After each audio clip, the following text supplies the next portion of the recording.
পাকিস্তানের ইসলামাবাদে ইরান ও যুক্তরাষ্ট্রের মধ্যে অনুষ্ঠিত সংলাপ ব্যর্থ হয়েছে। উভয় পক্ষ একে অপরকে দায়ী করে আলোচনা ছেড়ে গেছে। শুরু থেকেই সমঝোতার সম্ভাবনা কম বলে ধারণা করা হচ্ছিল।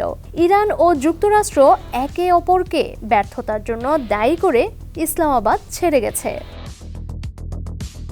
এখন সবচেয়ে বড় প্রশ্ন, এরপর কি হবে? বিবিসির আন্তর্জাতিক সংবাদদাতা জো ইনউড লিখেছেন, সংলাপের অন্যতম গুরুত্বপূর্ণ বিষয় ছিল হরমুজ প্রণালী, যা ইরান প্রায় বন্ধ করে রেখেছে।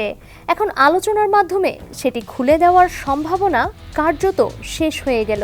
উপসাগরে দুটি মার্কিন যুদ্ধজাহাজ মোতায়েনের ঘটনা ইঙ্গিত দিচ্ছে যুক্তরাষ্ট্র এবার ভিন্ন পথে এগোতে চাইছে।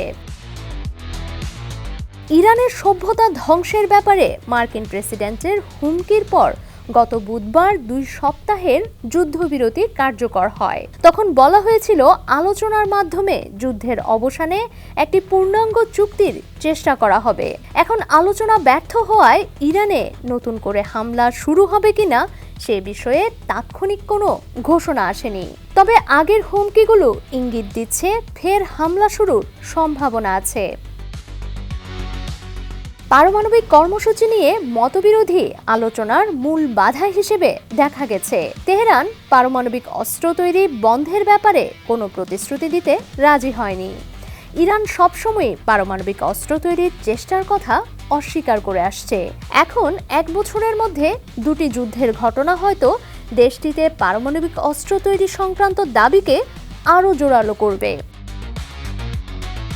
বিশ্লেষকদের মতে এই ব্যর্থ সংলাপ মধ্যপ্রাচ্যের কূটনৈতিক সংকটকে আরও গভীর করেছে এবং নতুন উত্তেজনার আশঙ্কা বাড়িয়েছে।